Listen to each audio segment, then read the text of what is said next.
Welcome back. You are watching Marvel live at New York Comic Con 2018. I'm Ryan, a.k.a. Agent M. I'm Justin Warner, a.k.a. The Raging Chef. Yeah. And we've got Joe Quinones here. I'm Joe Quinones. I have no AKAs. Well, you don't need one. Hello. He just got his this weekend. So. All right. Oh, you have to earn it? Yeah. Yeah. All right. Todd Knock has to draw you. I haven't. Oh, yeah. Yeah. Okay. I'll find him in Artist Alley. Yeah. Joe, I saw that you posted a picture with an America Chavez. Yeah. How much fun is it to see characters you've drawn like popping up and then coming up to you and stuff like that? I don't want to say it's why I entered comics, but no. But I don't know. It's always satisfying. Like way back when, before I got into mainstream comics, I used to do just redesigns of superheroes on the internet, and it's cool. It's like a dream that someone would see it and get excited enough about a drawing to try and recreate it. Yeah. And yeah, it's like it's like a cool perk of being in the industry. Every now and again, I'll see it's such a surreal thing to see something that you drew on paper in 3 dimensions. Someone cared enough to make it. I know. Yeah, it's wild. It's really cool. Not just cared enough to make it, but cared enough to be it. Yeah. Yeah. They're like, this is who I am for today, at least. Yeah, there was just a Marvel Becoming, I think it's called, the cosplay. Yeah. Video. Yeah, there was another, it was based on one of my America Chavez covers. And yeah.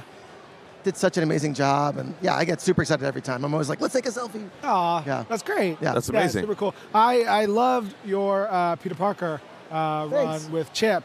And to me, that was such an emotional story, but it's sort of wrapped in Chip being Chip and just drawing goofy Spider-Man stuff, sure. Yelling J. Jonah Jameson, all that kind of stuff. How much fun was it to do that Peter Parker story? I had such a great time. I mean, I always love working with Chip, just in general. Yes. But he's a perfect fit for Spider-Man. And so I'm so glad that he was writing what I got to draw. Because, he can, very quickly jump between, really sincere emotion and, great comedy beats. And he's also somehow able to, fit in action. So, yeah, super fun to draw. I love how he writes JJJ. So, yeah, super great. It's super fun. Was there anything in particular that you had to do in terms of drawing Spider-Man?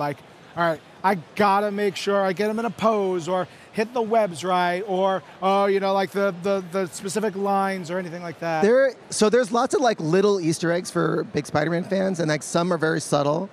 There's the Spider-Man No More cover, so I sort of reference that in the last panel of the last issue of the arc. But there's little stuff too. So there's a panel where Aunt May is on the Brooklyn Bridge, the Brooklyn/Manhattan Bridge, and is falling off. And I kind of stole from the Kirsten Dunst falling off the bridge in Spider-Man 1, the Tobey Maguire one. So it's kind of the same pose. That's very much just for me, but I read it in the script and I just kept seeing that shot in my head, so I just did it. There's little stuff we reference. So Jordan Gibson was the colorist on it, and he's even huger Spider-Man fan than I am. And he actually suggested doing some of Peter's different outfits from the different cartoons. So we did the young Peter, I think, is wearing his Spider-Man Unlimited costume, and then the older Peter is wearing his 90s version with the polo shirt with the 2 stripes. Just little stuff like that that we're trying to squeeze in. Deep stuff. That is I will have to go back and read it because I didn't even catch that. Yeah. Joe, if somebody is just seeing you now for the first time, and they're just starting to dip into the fandom of Joe Quinones, where can they find more? That's what they want to know. I'm on a lot of covers, so you might see me there. But for a good intro to me, and I think for what I'm about, so I like a lot of storytelling through humor and facial expressions, and that's all in Howard the Duck, which is Chip and I. That was our first book together, and it ran for a bit, and I think a super fun, especially if you aren't that familiar with either of us, I think it's a good intro to what we're about.